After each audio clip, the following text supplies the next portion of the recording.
Halo, assalamualaikum warahmatullahi wabarakatuh. Saya Kadarisman dan saya adalah calon guru penggerak angkatan 8 dari SLB Negeri Ciamis, dan video ini ialah tentang demonstrasi kontekstual dari modul 3.1 tentang pengambilan keputusan berdasarkan nilai-nilai kebajikan. Jadi dalam video ini saya mewawancarai dua orang kepala sekolah yang memiliki latar belakang yang cukup berbeda, di mana kepala sekolah pertama ialah kepala sekolah yang berpengalaman dan telah memimpin 3 sekolah sebelumnya. Dan satu kepala sekolah adalah kepala sekolah muda, di mana beliau baru 3 tahun memimpin sekolah tersebut. Jadi perbedaan ini akan menjadikan referensi bagi saya untuk memperdalam bagaimana keputusan diambil di dalam lingkup sekolah. Baik, untuk kepala sekolah pertama yang diwawancari ialah Bapak Haji Riana Akbar, SPD MPD. Beliau adalah kepala sekolah SLB Negeri Ciamis. Dan dari beberapa pertanyaan yang saya ajukan, intisarinya adalah sebagai berikut. Yang pertama ialah tentang bagaimana mengidentifikasi tentang dilema etika atau bujukan moral. Jadi intinya dalam berorganisasi atau di sekolah tepatnya, kita sering sekali menghadapi sebuah masalah di mana pengambilan keputusan harus dilakukan secara bijak dengan memandang beberapa sudut pandang yang ada. Nah, jika pertimbangan atau masalah tersebut dihadapkan pada dua masalah yang sama-sama punya nilai yang baik, maka itu kita kelompokkan dalam dilema etika.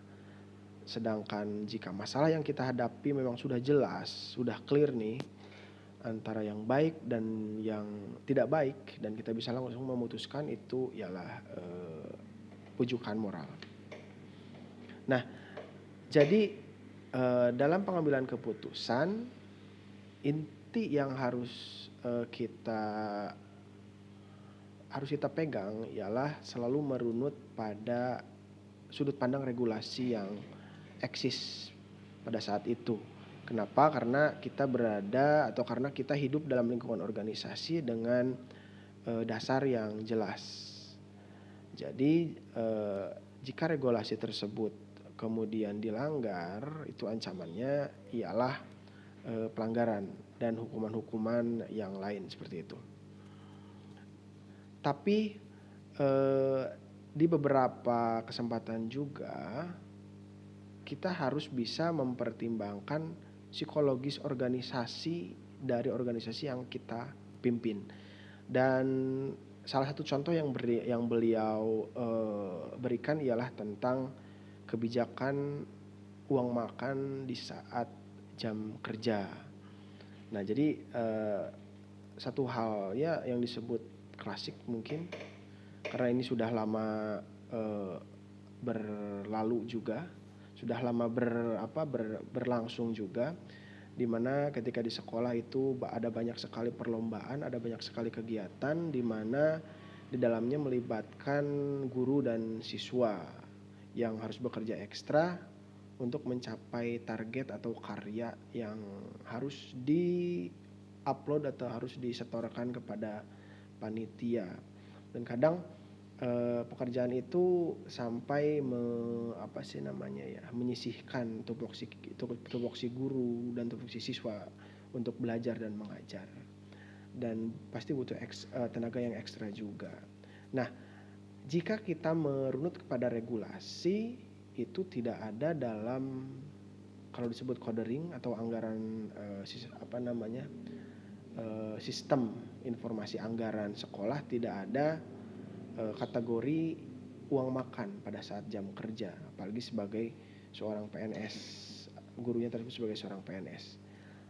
Tapi ketika kita terlalu kaku pada peraturan tersebut, maka hal tersebut akan mengganggu juga stabilitas atau dinamika yang terjadi.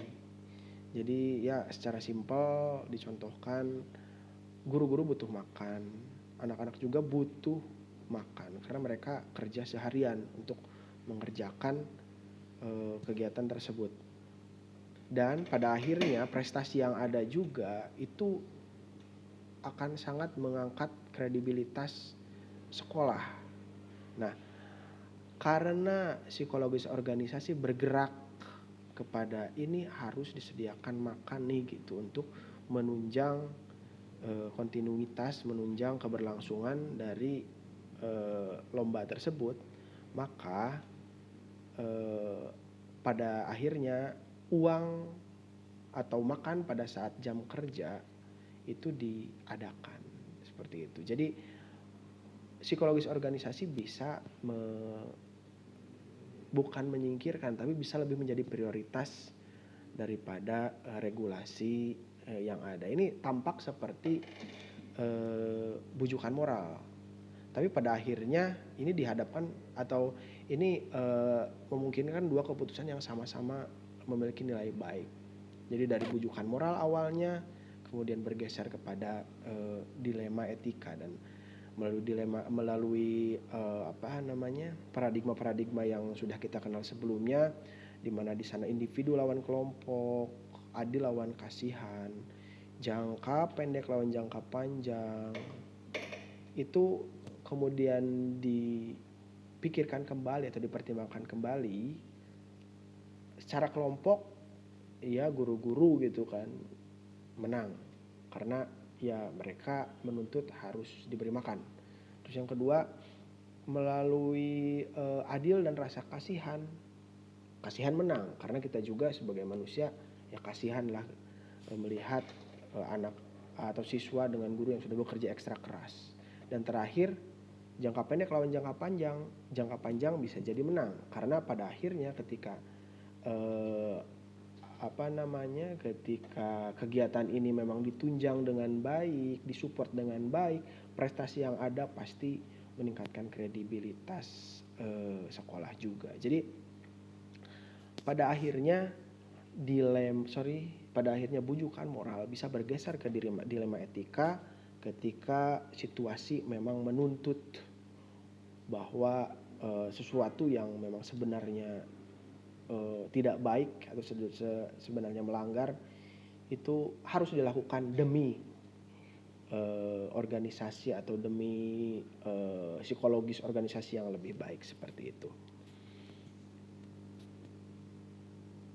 Nah, akan tetapi memang semuanya ini tidak lepas dari satu prinsip, yakni kegunaan dan manfaat yang dirasakan oleh stakeholder sekolah, bukan hanya pimpinan sekolah saja, oleh guru, oleh siswa, dan oleh orang tua gitu. Jadi satu hal yang bisa saya pelajari ialah psikologis organisasi ini menjadi salah satu dasar yang sangat penting ketika kita menghadapi dilema etika atau bahkan ketika kita menghadapi wujukan moral.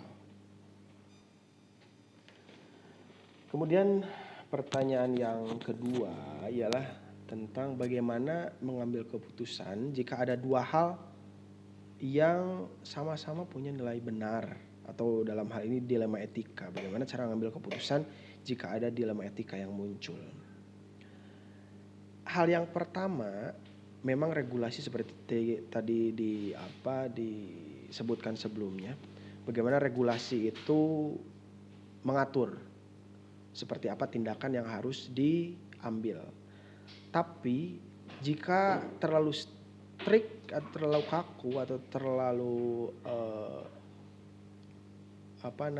terlalu kekeh pada peraturan yang ada, itu kesannya yang ada arogan atau kaku. Karena seperti tadi saya sebutkan, psikologis bawahan kita itu mungkin bertentangan dengan peraturan yang ada. Nah, Kemudian yang selanjutnya, ketika memang peraturan ini atau pertimbangan prinsip peraturan ini tidak valid, kita ambil keputusan secara bersama. Jadi intinya tidak mengambil keputusan sepihak. Maka dari itu kita harus banyak memanfaatkan sayap-sayap kepemimpinan kita, mungkin dalam hal ini Wakasek atau kemudian bendahara atau yang lainnya, untuk memberikan pandangannya seperti apa permasalahan ini harus diselesaikan. Dan yang terakhir, tentunya keputusan yang kita ambil dalam dilema etika ini adalah tidak menjadikan presiden buruk untuk kita sendiri sebagai pemimpin. Karena pada prakteknya ketika presiden buruk itu terbentuk, opini buruk itu terbentuk di organisasi kita, kita akan sangat terganggu ketika kita memimpin di sekolah. Pertanyaan selanjutnya ialah tentang bagaimana kita menyelesaikan masalah dilema etika. Apakah ada jadwal tertentu atau ada tata kelola waktu yang harus kita jalankan. Nah, dalam pengambilan keputusan itu kita harus mempertimbangkan prioritas juga. Contohnya, kalau kebutuhannya cepat atau keputusan itu harus cepat diambil sekarang, kita minimal harus ada rujukan dari orang-orang terdekat, atau yang saya maksud tadi sayap-sayap kepemimpinan, yakni dari Wakasek atau dari bendahara atau dari pihak-pihak yang memang orang-orang terdekat pimpinan seperti itu. Itu minimal harus ada. Dan kemudian jika memang kebutuhannya itu tidak mendesak dan bisa lama diputuskan, maka langkah-langkah seperti yang kita ketahui dalam langkah-langkah penyelesaian masalah 9 itu dimulai dari identifikasi terlebih dahulu hingga pada akhirnya nanti kita memikirkan seperti apakah opsi lain selain opsi yang sudah terbentuk itu harus dilakukan. Kenapa harus selalu melibatkan orang lain? Karena ketika pengambilan keputusan itu hanya satu arah atau hanya kita putuskan sendiri tidak melibatkan orang lain, akan lebih banyak masalah yang muncul. Contoh yang muncul ialah opini negatif dari bawahan kita. Karena pasti ketika sesuatu diputuskan secara sepihak, kita tidak mengambil data terlebih dahulu, tidak menakar kemampuan organisasi, atau tidak juga mendapat persetujuan dari rekan-rekan kita, maka ketika opini negatif tersebut muncul, yang ada juga adalah labeling bahwa kita mungkin pimpinan yang arogan, pimpinan yang pelin-pelan dan sebagainya. Kemudian pertanyaan selanjutnya ialah tentang bagaimana atau hal-hal apa saja yang merupakan tantangan dalam pengambilan keputusan dalam kasus-kasus dilema etika. Jadi tantangan terbesarnya ialah resiko yang muncul dari keputusan yang kita ambil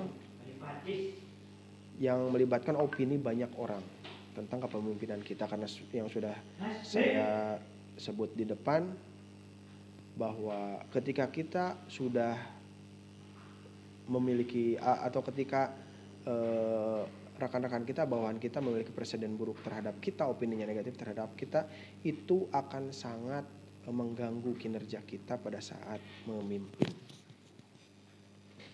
Dan kemudian pertanyaan terakhir ialah tentang pembelajaran yang paling bermakna dari pengalaman-pengalaman pengambilan keputusan yang telah dilaksanakan, ialah bahwa semakin banyak orang yang ada di sekitar kita, kita juga semakin harus berhati-hati Maksud orang di sini siapa saja itu, mungkin guru atau juga tenaga pendidikan atau orang-orang yang ada di stakeholder sekolah atau di luar sekolah, itu harus kita perhatikan dalam mengambil sikap, atau kata kuncinya tadi bagaimana psikologis organisasi ini berjalan seperti itu. Karena secara realistis apapun keputusan kita tentu ada yang senang, tapi pasti juga ada yang tidak senang. Nah, bagaimana kita juga bisa fokus untuk bisa memperhatikan bagaimana perasaan masing-masing, bagaimana keinginan masing-masing, seperti itu, supaya tidak ada satu pihak yang merasa dirugikan gitu. Dan kita juga sebagai pimpinan tidak harus selalu menunjukkan kedekatan yang terlalu intens kepada satu pihak saja, karena itu menimbulkan banyak opini negatif dari orang lain gitu kan, dan itu sangat mengganggu kinerja kita dalam memimpin. Oke, dan kemudian ini adalah intisari dari wawancara saya terhadap kepala sekolah yang kedua, yakni Bapak Hasan Mawali, SPD MPD. Beliau adalah kepala sekolah di MTS swasta Al Hidayah di Cilacap. Dari beberapa pertanyaan yang saya ajukan, intisarinya ialah sebagai berikut. Pertanyaan pertama ialah tentang bagaimana kemudian kepala sekolah dapat mengidentifikasi kasus yang merupakan dilema etika dan bujukan moral. Jadi intinya dilema etika itu ialah sebuah masalah yang menuntut harus berpikir ulang ketika penyelesaiannya dan tidak bisa diselesaikan secara sepihak. Dan salah satu contoh yang beliau paparkan ialah tentang bagaimana kasus pelanggaran etika di sekolah oleh sesama guru. Jadi situasinya adalah ketika kepanitiaan pramuka, di mana sudah tentu ada satu guru yang ditunjuk sebagai sebagai pembina pramuka, dan ada 2 orang juga yang ditunjuk sebagai asistennya dari pembina pramuka. Ketika pembina pramuka tersebut melaksanakan tugasnya tapi tidak maksimal. Di samping itu, asisten dari pembina pramuka tersebut melanggar etika dengan sebutlah mungkin pencemaran nama baik, dan kesalahan-kesalahan dari pembina pramuka itu diceritakan atau diujarkan kepada siswa atau kepada beberapa warga sekolah, sehingga menimbulkan ketidaknyamanan dan menimbulkan kegaduhan juga di sana.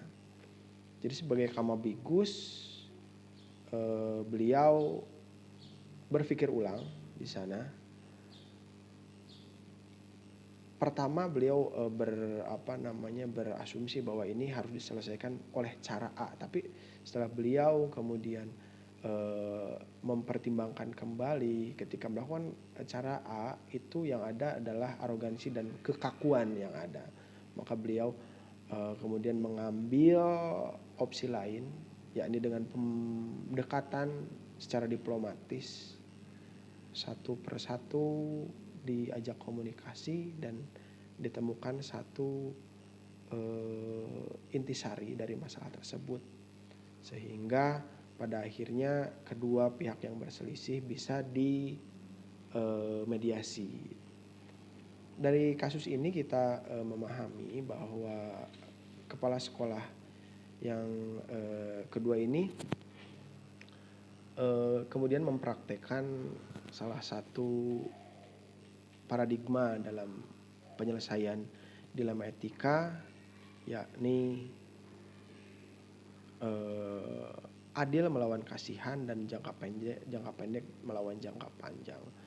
Adil itu adalah ketika beliau kemudian bisa atau beliau berkewenangan untuk menghukum guru yang melakukan pelanggaran etika, tapi di sisi lain beliau juga merasa kasihan ketika semisal guru tersebut harus dihukum secara langsung, bagaimana nanti keberlanjutan dia sebagai pencari nafkah atau keberlanjutan kelas dan yang lainnya seperti itu. Dan jangka pendek lawan jangka panjang, jika jangka pendeknya keputusan itu langsung dibuat sehingga pelaku itu diberi hukuman, maka akan selesai pada saat itu saja. Dan jika melalui penanganan secara diplomatis, ya mungkin ini akan lebih mendewasakan beliau dan atau juga akan lebih mengembangkan dinamika yang ada di dalam organisasi seperti itu. Jadi pangkal dari paradigma yang kepala sekolah kedua ini ambil ialah tentang bagaimana beliau juga bisa memberikan sebuah keputusan yang lebih bijak untuk mengembangkan kompetensi kepribadian dari anak buahnya tersebut. Lalu sama seperti kepala sekolah pertama, di mana pada saatnya bujukan moral itu bisa bergeser menjadi dilema etika ketika memang kebutuhan di lapangan sangat mendesak. Jadi kepala sekolah kedua mencontohkan bagaimana pengelolaan dana operasional. Karena kalau di dana operasional itu tidak ada atau persentase untuk menggaji guru itu hanya berapa persen dan tidak semuanya bisa dialokasikan untuk menggaji guru. Tapi atas pertimbangan dari lingkungan atau pertimbangan dari lapangan yang ada, yang pertama bantuan operasional yang didapat itu masih sedikit karena ini sekolah baru, dan kepala sekolah juga berprinsip atau berpandangan bahwa hal utama yang harus jadi prioritas ialah bagaimana kesejahteraan guru atau hak guru yang terpenuhi. Ini tampak seperti bujukan moral di mana kita nggak boleh nih otak-atik anggaran, tapi di saat yang sama mereka guru-guru juga butuh nafkah, guru-guru juga punya keluarga yang harus dihidupi, guru-guru juga harus punya harus punya gaji. Jadi di saat yang sama kepala sekolah harus berpikir secara dilema etika, yakni seperti tadi saya sebutkan, bagaimana individu lawan kelompok, adil lawan kasihan, benar lawan setia, seperti itu. Jadi di saat yang sama masalah bujukan moral bergeser ke dilema etika dan penyelesaiannya harus merunut pada 9 langkah pengujian yang harus dilakukan untuk menentukan keputusan tersebut. Dan di akhir pembuktian ketika beliau memutuskan bahwa ini harus lebih dialokasikan kepada gaji guru juga. Kemudian dipikirkan lagi opsi yang lain, tapi ternyata memang harus opsi yang ini yang harus dipilih, dan ini yang lebih realistis dan lebih sesuai dengan psikologis organisasi seperti itu.